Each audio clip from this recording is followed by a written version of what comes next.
Hello students, आज हम लोग स्टार्ट करने जा रहे हैं प्लस टू का first chapter relation and function.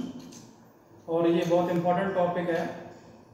इस टॉपिक को, इस लेक्चर को देखने से पहले मैंने आप लोगों को बोला हुआ है कि प्लस वन के जो लेक्चर हैं रिलेशन फंक्शन के फर्स्ट, सेकंड एंड थर्ड, वो आपने ज़रूर देखने हैं।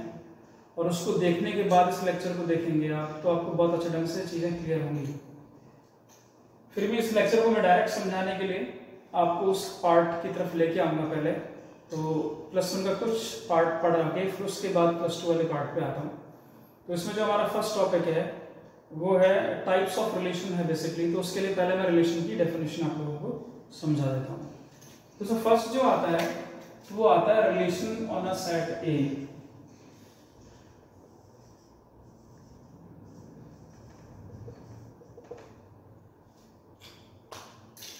every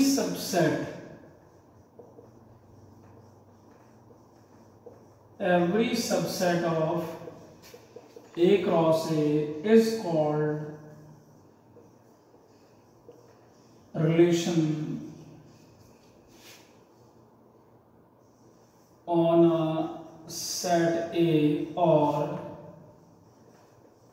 relation from A to A। तो A क्रॉस A क्या होता है हम जानते हैं। पहले मैं एक एग्जांपल के थ्रू इसको समझाने की कोशिश करूंगा। सेट A के अंदर मैं एक एलिमेंट आपके सामने एक एलिमेंट ले लेता हूं 1, 2, 3 स्टूडेंट। अब A क्रॉस A क्या होता है उसको समझना है। तो A क्रॉस A अगर हम फाइंड आउट करेंगे तो क्या आएगा, दैट इज 1, 1, 1, 2, 1, 3, 2, 1, 2, 2, 2, 3, 3, 1, 3, 2, 3, 3। ये हमारे रिलेशन के अंदर A क्रॉस A के अंदर सारे एलिमेंट्स आ गए। अब स्टूडेंट्स में हम कितने रिलेशंस बना सकते हैं, ये सब प्लस वन का लेक्चर का पार्ट है। तो पहले अगर मैं बात करूंगा एन A क्रॉस A क्या आएगा, तो दिस इज इक्वल्स टू होता है NA into NA, that is 3 into 3, this is equals to 9। तो हमें दिख रहा है कि हमने A क्रॉस A में 9 एलिमेंट्स बनाए। अब टोटल नंबर ऑफ रिलेशन की बात करेंगे। टोटल नंबर ऑफ रिलेशन अगर मैं इसकी बात करता हूँ तो दिस इज इक्वल्स टू 2 की power 9, that is equals to 512। 512 total number of relations बनेंगे। मेंस में पिछले साल और इस साल भी जनवरी वाले में 2 बार ये क्वेश्चंस पूछा हुआ है। तो नंबर ऑफ रिलेशंस तो हर साल बताते हुए आ रहे हैं, लेकिन पहली बार क्वेश्चंस पूछे हैं। तो this is also important part कि how many relations are possible from set A to A। अब हमें आ रहा है कि ये जो पार्ट है इसको आपको ध्यान में रखते हुए सारा पार्ट करना है। इसमें मैं आपके सामने 2-3 चीजें और बताने जा रहा हूं। मैं 512 में से एक रिलेशन आपके सामने लिख रहा हूं, दैट इज R, और वो लिख दिया मैंने 1, 2, that is 2, 3, that is 3, 3। Student ये मैंने एलिमेंट आपके सामने लिख दी। ये एक रिलेशन है। 512 में से एक R1 रिलेशन है, वैसे R2 आएगा, R3 आएगा, R512 तक हम रिलेशंस को ऐसे लिख सकते हैं। इतने सारे रिलेशंस इसमें सेट A से A में पॉसिबल है। हम इसके डोमेन की अगर हम बात करेंगे तो जो डोमेन होगा वो डोमेन क्या होगा आपके पास में, दैट इज 1, 2, 3। जो ऑर्डर्ड पेयर होता है उस रिलेशन के फर्स्ट एलिमेंट का कलेक्शन। अगर हम रेंज की बात करेंगे स्टूडेंट, तो रेंज इसमें क्या है, सेकंड एलिमेंट एक तो 1 है और एक एलिमेंट 3 है, सब में 3 आ रहा है, तो 1, 3। सेम इसी में से मैं आप लोगों को एक R1 इनवर्स की अगर हम बात करेंगे तो उसमें R1 इनवर्स किसको बोलते हैं, ऑर्डर्ड पेयर को हम उलट के लिख देते हैं। दैट इज 1, 1 को तो 1, 1 ही लिखेंगे, 2, 3 को हम क्या लिखेंगे, 3, 2, और 3, 3 को भी हम 3, 3 ही लिख पाएंगे। तो इसका डोमेन क्या हो जाएगा, आपको पता है 1, 3 हो जाएगा इनवर्स वाले का। अगर हम इसके डोमेन की बात करेंगे तो इसका डोमेन हो जाएगा 1, 3, और अगर हम इसकी रेंज की बात करेंगे तो वो आ जाएगा 1, 2, 3। ये हमारे पास में रिलेशन किस तरीके से बनाते हैं उसके बारे में बताया। अब इसके बाद में जो पार्ट आ रहा है वो आ रहा है आपके पास में types of relation. Types of relation जो प्लस 2 का पार्ट है उसको मैं स्टार्ट करने जा रहा हूं। तो इसी को हम हमेशा ध्यान में रखेंगे। और इसके बाद हम इससे आगे बढ़ेंगे स्टूडेंट्स। तो टाइप्स ऑफ रिलेशन हमारा मेन हेडिंग है +2 के पार्ट का।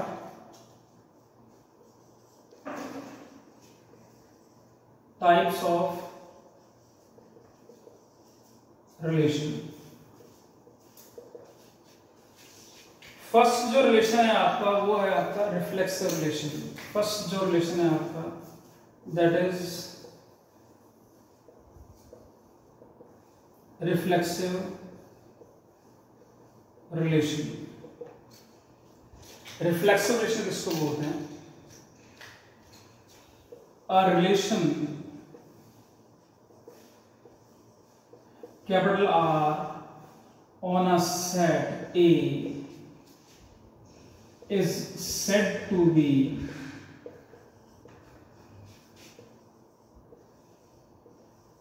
reflexive if every element of A is related to itself। अगर हर एक एलिमेंट सेट ए का खुद से रिलेट करेगा तो वो रिलेशन क्या कहलाएगा? आपका रिफ्लेक्सिव रिलेशन कहलाएगा। स्टूडेंट हम देखेंगे एवरी एलिमेंट ऑफ ए, ये सबसे इंपॉर्टेंट पार्ट है इस रिफ्लेक्सिव का। ये डिफरेंशिएट कर रहा हूं मैं, जो टाइप्स ऑफ रिलेशन आएंगे हर को मैं इस तरीके से डिफरेंशिएट करूंगा। Every element of A is related to itself is called reflexive relation. हम सेट ए यही लेके चलेंगे, ए क्रॉस ए के यही एलिमेंट लेके चलेंगे और इसी में से मैं आपके सामने सारे रिलेशंस बनाते हुए लिखूंगा। अगर मैं आपके सामने एक रिलेशन इसी में से निकालता हूं R1 और ऐसे लिख देता हूं 1, 1, 2, 2, 3, 2। स्टूडेंट आपने पॉज करना है, आपने अपना आंसर देना है वीडियो को और फिर मेरा आंसर देखना है। तो मैंने जो डेफिनेशन लिखाई है इसमें एवरी एलिमेंट खुद से रिलेट करना चाहिए। तो उसमें एक प्रॉब्लम आ रही है मुझे, यहाँ पे देख रहा हूँ कि 1 का 1 से रिलेशन है, 2 का 2 से है, 3 का 3 से रिलेशन नहीं है। That is why this is not reflexive. ये रिलेशन स्टूडेंट रिफ्लेक्सिव नहीं है। मैं एक और रिलेशन आपके सामने लिख रहा हूं R2 और आपको उसको चेक करके बताना है। That is 1, 1, that is 2, 2, that is 3, 3, that is 2, 1। Is it reflexive relation? आपने अगेन हर बार जब मैं क्वेश्चन पूछ रहा हूं तो आपने पॉज करना, अपना आंसर देना, फिर मेरा सुनना है। Yes, it is a reflexive relation because अब बच्चा सोचेगा 2, 1 एक्स्ट्रा आ गया सर, उससे कोई लेने देना नहीं है। सेट ए का एवरी एलिमेंट खुद से रिलेट करना चाहिए। तो 1 का 1 से है, 2 का 2 से है, 3 का 3 से, इसके अलावा एक्स्ट्रा 10 और पड़े उससे कोई लेना देना नहीं है उसको। तो ये इज रिफ्लेक्सिव रिलेशन। ये रिफ्लेक्सिव रिलेशन है स्टूडेंट्स। क्लियर हो गया कि हम रिफ्लेक्सिव किसको बोल रहे हैं? याद रखना केवल 2 ही एलिमेंट दे रखे होंगे, तीसरा नहीं होगा तो नहीं होगा। एवरी एलिमेंट ऑफ ए, ये आपको यहाँ पर ध्यान जरूर रखना है। जो टाइप्स ऑफ रिलेशन में फर्स्ट रिफ्लेक्सिव है, सेकंड रिलेशन के ऊपर हम आते हैं।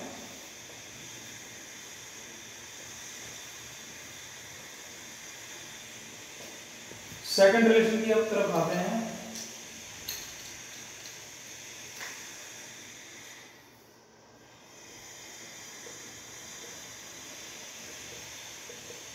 Symmetric relation. सिमेट्रिक रिलेशन किसको बोलते हैं? A relation capital R, a relation capital R on a set A is said to be symmetric if, ये मैं अलग लिख रहा हूं, if A, B belongs to R, it implies B, A is also belongs to R। यानी कि A का B से जो रिलेशन है वही B का A से होना चाहिए। यहां पे जो मैं सर्कल करूंगा वो इस वाले पार्ट को करूंगा। अगर ये है तो उसका उल्टा हमको उसमें दिखना चाहिए, तभी वो रिलेशन आपका सिमेट्रिक रिलेशन कहलाएगा। फॉर एग्जाम्पल जैसे मैं यहाँ पे आपके सामने R3 रिलेशन लिख रहा हूँ, तो उस R3 रिलेशन में आप लोग चेक करेंगे इसको, दैट इज 1,3, दैट इज 3,1, 1,2, ये मैंने लिख दिया students. Is it reflexive, is it symmetric relation? क्या है सिमेट्रिक रिलेशन है? ये आपको सोचना है कि 1 का 3 से रिलेशन है, 3 का 1 से रिलेशन है। ये तो सही लग रहा है कि A का B से रिलेशन है, B का A से रिलेशन है, वो रिलेशन B का A से हो गया। बट ये अगर मैं बोलता हूं कि ये A B है तो B A यहाँ पे नहीं है, that is why this relation is not a symmetric relation, not symmetric. ये स्टूडेंट ये सिमेट्रिक रिलेशन नहीं है। अब मैं दूसरे एक और इसके बाद में R4 एक रिलेशन लेता हूं, वो लेता हूं 2,3, 3,2, 1,1। तो स्टूडेंट आप बताएंगे ये रिलेशन सिमेट्रिक है कि नहीं?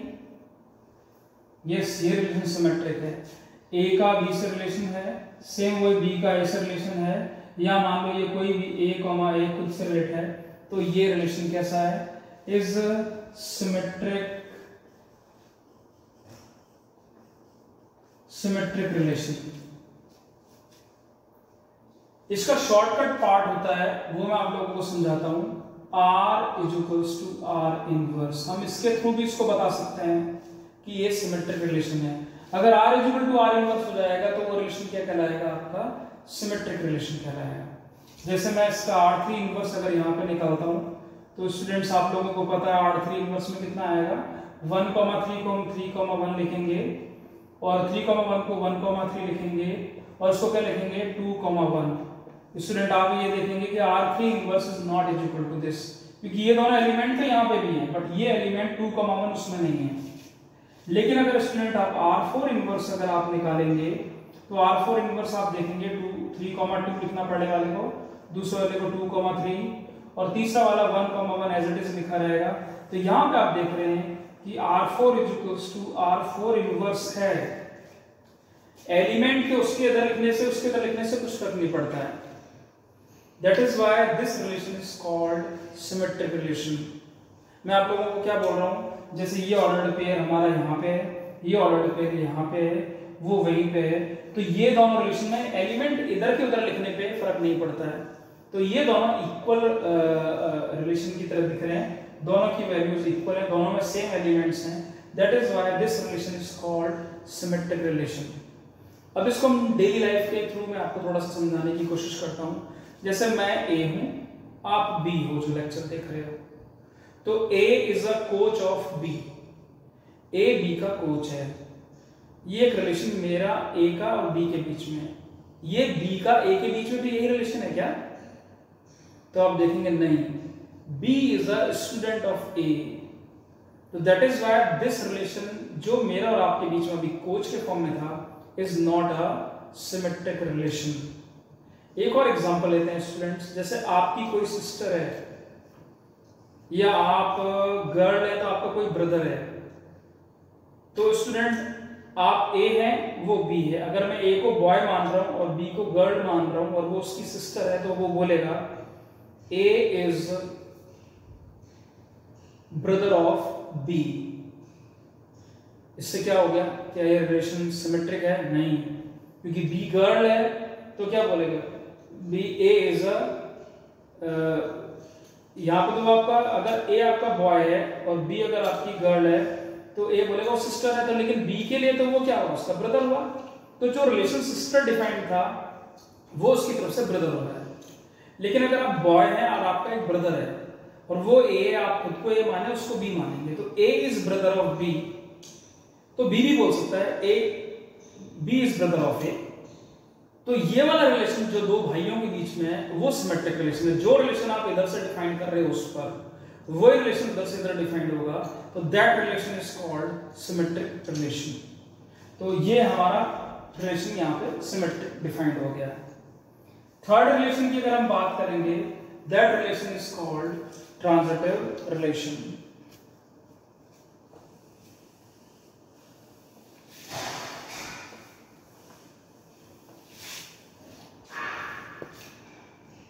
थर्ड रिलेशन की अगर हम बात करते हैं तो थर्ड रिलेशन आएगा that is transitive relation.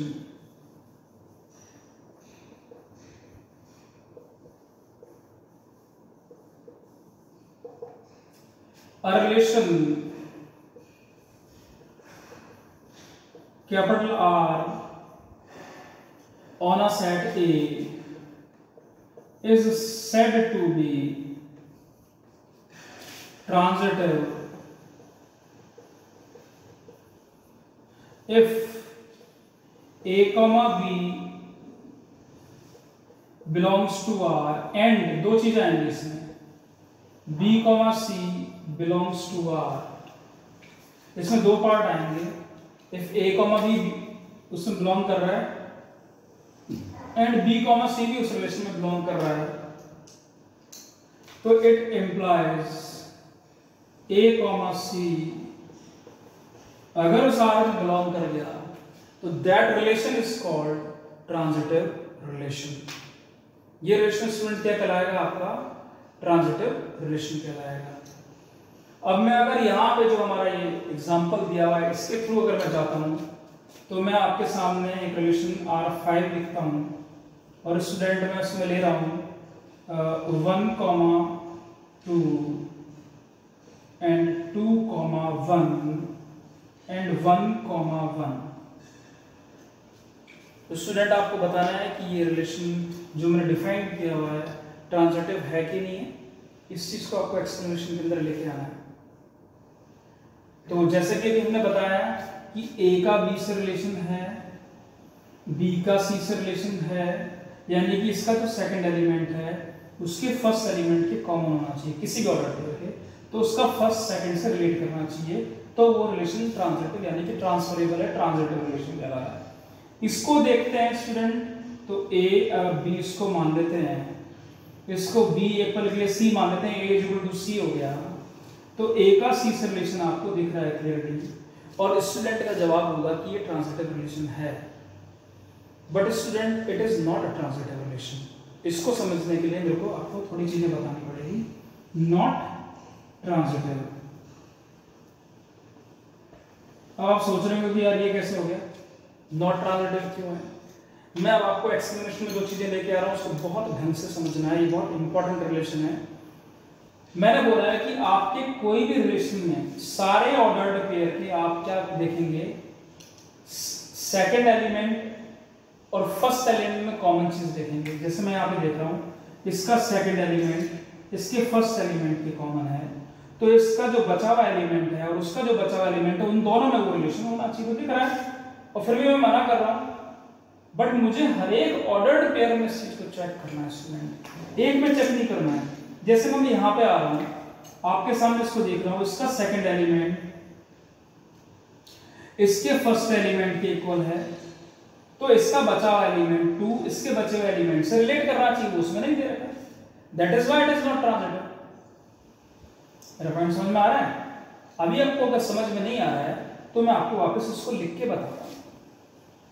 R5 लिख दिया स्टूडेंट, वो मैंने पहले लिख रहा हूँ, दैट इज 2,1 मैंने पहले उतार दिया, कोई फर्क नहीं पड़ता और इसके एलिमेंट को पहले लिखने से, इसको मैं बाद में लिख रहा हूँ। 1,2 स्टूडेंट यहाँ लिख दिया, 1,1 मैंने यहाँ पे ये एग्जिट उतार दिया। अब जरा आप जैसे इसको चेक कर रहे थे वैसे जरा इसको चेक करना। मान लेते हैं कि ये A है, ये B है, ये B है, ये C है, तो स्टूडेंट देखेंगे आप कि A का C से रिलेशन है क्या? यहाँ पे 2,2 नहीं है ना। अब आपको लग रहा है ना गलत है। तो यही चीज हमको जब कोई सिंपली ऑर्डर्ड पेयर दे रखे होते हैं तो क्या करना है, वापस से रिपीट कर रहा हूं कि इस ऑर्डर्ड पेयर के सभी के सेकंड एलिमेंट पहले चेक करते हैं। तो इसका सेकंड एलिमेंट किसी के फर्स्ट एलिमेंट के इक्वल है क्या? इक्वल है, तो उनके बचे हुए एलिमेंट में वो रिलेशन दिख रहा है कि हाँ है, लेकिन अभी मैंने सारे चेक नहीं किए थे, इसका सेकंड एलिमेंट देखा था। अब इस ऑर्डर्ड पेयर का सेकंड एलिमेंट देखता हूं, इसका सेकंड एलिमेंट इसके फर्स्ट एलिमेंट से मैच कर रहा है, बिल्कुल कर रहा है, तो इसके बचे हुए एलिमेंट इसके अंदर है क्या? 2,1 है क्या? है, ये रहा। लेकिन इसका सेकंड एलिमेंट इस वाले के फर्स्ट एलिमेंट के भी इक्वल है, तो इसके बचे हुए एलिमेंट 2,2 इसमें है क्या? नहीं है। That is why this relation is not a transitive relation. यहां पे भी देखिए आप, इसका सेकंड एलिमेंट 1 है, इसका फर्स्ट एलिमेंट 1 है, तो 1 का 2 से रिलेशन है ये रहा, लेकिन एक की वजह से नहीं हो रहा है जो भी हमने नीचे लिखा हुआ है, तो this is not a transitive relation. अब इसी पार्ट में मैं R6 यहां पे ऐड कर रहा हूं। अगर मैं इस रिलेशन को ऐसे लिखूं 2, 1, 1, 2, 1, 1, 2, 2, तो स्टूडेंट आप देखेंगे कि ये रिलेशन आपका ट्रांजिटिव रिलेशन है। This relation is transitive relation. Clear हो स्टूडेंट? इसको मैं और अच्छे एग्जांपल से आप लोगों को थोड़ा समझाने की कोशिश करता हूं। जैसे मान लीजिए आप 3 फ्रेंड्स बैठे हुए हैं, क्लियर है, A, B एंड C। यहां पे दिखा देता हूं आपको, A आप हो, B आपका कोई है, एक और, तो A और B मान लेते हैं कि फ्रेंड है, B एंड C मान लेते हैं कि फ्रेंड है, पर ऐसा जरूरी नहीं है स्टूडेंट कि A और C फ्रेंड हो। अगर ये दोनों फ्रेंड हैं तो ये रिलेशन ट्रांजिटिव होगा, नहीं तो ट्रांजिटिव नहीं होगा। मान लो कि इन दोनों की बहुत भयंकर लड़ाई हो, ऐसा होता है कई बार ना कि आपका ये तो फ्रेंड कॉमन है, ये भी, ये आपस में इधर है, लेकिन वो दोनों कॉमन आपस में दोस्त नहीं हो। अगर ये फ्रेंड है तब तो ये रिलेशन ट्रांजिटिव है। अगर ये फ्रेंड नहीं है और अगर ये इसका एनिमी है या दोस्त नहीं, दुश्मन है, दुश्मन वर्ड थोड़ा अजीब सा है, बट ये है, तो इस तरीके का रिलेशन ट्रांजिटिव नहीं होगा। यानी कि वो रिलेशन ट्रांसफर करना चाहिए। वो रिलेशन अगर ट्रांसफर कर रहा है तब हम उस रिलेशन को क्या बोलेंगे? ट्रांजिटिव रिलेशन बोलेंगे। यही पर स्टूडेंट एक और थोड़ी अलग सी बात आ रही है, जो मैं आप लोगों को एक्सेप्शनल केस तो नहीं बोलूंगा, है तो प्रॉपर एक्सप्लेनेशन उसका, बट उसको आपको समझना पड़ेगा। मैं अगर इसके बारे में अगर आपसे बात करता हूं तो यहां पे मैं इसको समझा रहा हूं ऊपर। इसी रिलेशन से R6 के बाद में अगर मैं एक रिलेशन R8 ले लेता हूं स्टूडेंट, क्या ले लेता हूं? R8 रिलेशन की अगर मैं बात करता हूं तो R8 रिलेशन में मैंने केवल एलिमेंट ले लिए 2, 3। तो इसके बारे में आप लोग क्या सोचते हैं? आप पॉज करके इसका आंसर दीजिए, मैं आपको बता रहा हूं। अगर ऐसा एलिमेंट भी अगर कहीं दिया होता और केवल एक एलिमेंट दिया हुआ है तो इस रिलेशन को भी ट्रांजिटिव बोलेंगे। क्यों बोलेंगे उसका मैं रीजन आप लोगों को दे रहा हूं। इसको मैंने स्टार लगा दिया है, and this is important part and this is transitive only, क्योंकि हमारी डेफिनेशन ये बोलती है कि A, B अगर उस रिलेशन में बिलोंग कर रहा है तो B, C अगर उस रिलेशन में बिलोंग कर, तो A, C चेक करना। जब A, B दिया हुआ है, मुझे B, C दिया हुआ ही नहीं है, तो मैं A, C के लिए मना क्यों करूं? That is why this relation is called transitive relation. ऐसा सिंगल एक ऑर्डर्ड पेयर अगर आप लिख देंगे किसी भी रिलेशन के लिए, वो रिलेशन आपका ट्रांजिटिव रिलेशन होगा। अब मैं इसको थोड़ा सा और बड़ा करता हूं, सेट बी ले लेता हूं। सेट ए में तो 1, 2, 3 लिए थे ना हमने, सेट बी में एलिमेंट ले लेता हूं मैं 1, 2, 3, 4, 5, 6 ऐसे लिख लेते हैं हम। आपको क्लियर है? B क्रॉस B के सबसेट बनाने पड़ेंगे, टोटल B क्रॉस B में 36 एलिमेंट आएंगे, टोटल रिलेशन 2 की पावर 36 होंगे। उसमें से एक रिलेशन मैं आपके सामने लिख रहा हूं। उस रिलेशन को मैंने लिख दिया 1, 2, 3, 4, 5, 6। स्टूडेंट ऐसे लिख दिया मैंने। अब बताइए ये रिलेशन कैसा है? ये रिलेशन ट्रांजिटिव रिलेशन। क्यों है ट्रांजिटिव रिलेशन? क्योंकि 3 ऑर्डर्ड पेयर दिए हैं और किसी भी ऑर्डर्ड पेयर का सेकंड एलिमेंट किसी के भी फर्स्ट एलिमेंट की कॉमन नहीं है, किसी का भी सेकंड एलिमेंट किसी भी फर्स्ट एलिमेंट के कॉमन नहीं है। तो जब कॉमन होगा और फिर उसका पहले से आखिरी से रिलेशन नहीं होगा, तब हम मना करेंगे कि वो रिलेशन ट्रांजिटिव नहीं है, अदरवाइज वो रिलेशन ट्रांजिटिव होगा।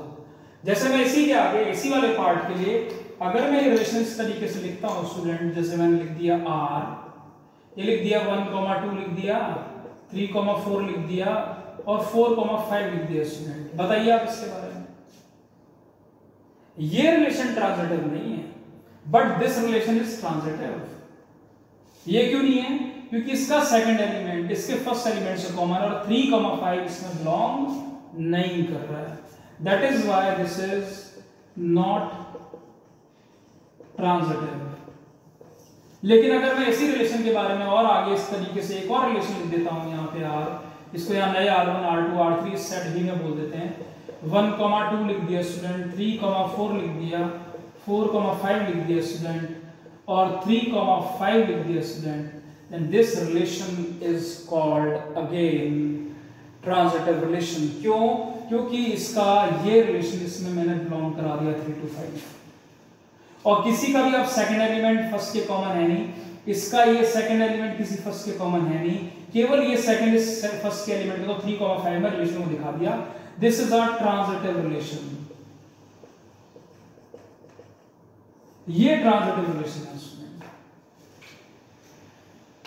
तो टाइप्स ऑफ रिलेशन में आपको रिफ्लेक्सिव क्लियर हो गया। रिफ्लेक्सिव में हम हर एक एलिमेंट ऑफ सेट के बारे में देखेंगे। सिमेट्रिक में हमें अगर जो एक ऑर्डर्ड पेयर दिया होगा तो उसका उल्टा ऑर्डर्ड पेयर उसमें होगा, वो देखेंगे। ट्रांजिटिव में हमें दो ऑर्डर्ड पेयर देखने पड़ते हैं एक साथ और उनका ट्रांसफर ऐसे दे रखा होता है तो हम देखेंगे, तभी हम उसको ट्रांजिटिव बोलेंगे। लास्ट जो इसका आता है वो आता है equivalence relation.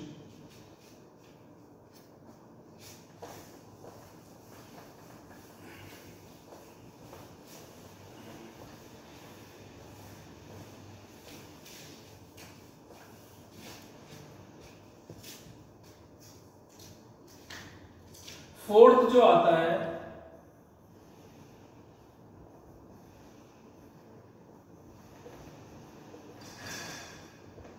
a relation capital R on a set A, a relation capital R on a set A is said to be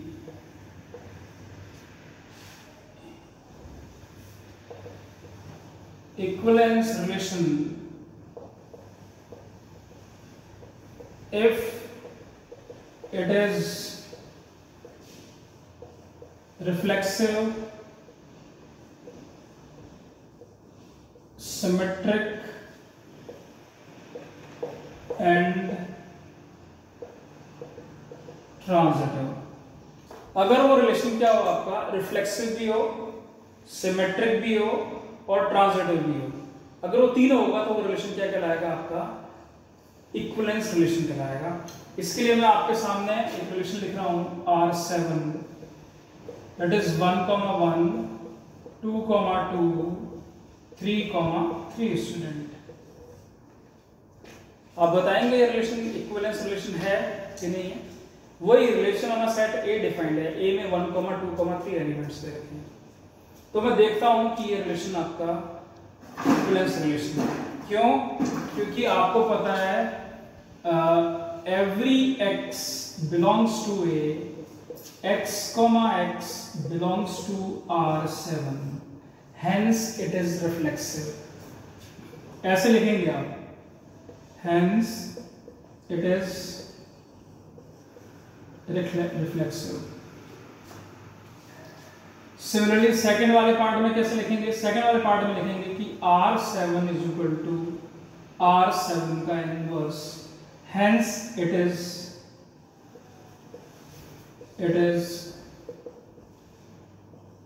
transitive. ये ट्रांजिटिव है। अब तीसरा रह गया आपका, sorry, hence it is symmetric, hence it is symmetric, symmetric। तीसरा रहेगा transitive. Transitive में क्या करना है आपने देखना है किसी का भी सेकंड एलिमेंट, किसी भी फर्स्ट एलिमेंट की कॉमन है, that is why it is transitive relation.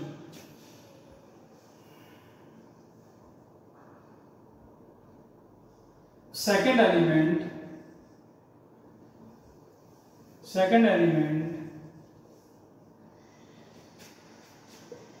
of any ordered pair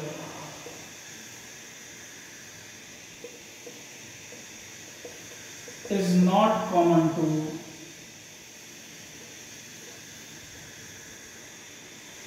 first element, hence it is transitive,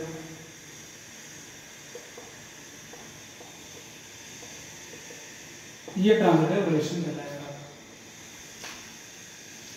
तो स्टूडेंट मैंने आपको सारे जो टाइप है main, reflexive, symmetric, transitive and equivalence, वो सबके एग्जांपल आपको बता दिए हैं, एक्सप्लेनेशन आप लोगों को दे दिए हैं। इसके बाद में आप लोग एनसीईआरटी 1.1 पूरी कंप्लीट कर सकते हैं और उसके कुछ क्वेश्चंस के एक्सप्लेनेशन एनसीईआरटी में कैसे या सीबीएसई के पॉइंट ऑफ व्यू से कैसे देने हैं, आपने ये कंसेप्ट आईआईटी एडवांस तक समझ लिए हैं और पिछले लास्ट के 2-3 सालों में इस पे बेस्ड क्वेश्चन आईआईटी एडवांस में ही पूछ लिए गए हैं स्टूडेंट। तो आप लोगों को जो मैंने समझाया पूरा कंप्लीट है, तो उसको आप पूरा समझने की कोशिश करिएगा। कोई डाउट होगा तो आप मुझसे पूछ सकते हैं। 1.1 एक्सरसाइज कंप्लीट करनी है, लेकिन मैं उसके कुछ क्वेश्चंस के अभी सॉल्यूशन आप लोगों को अगले लेक्चर में दे दूँगा। That's all student.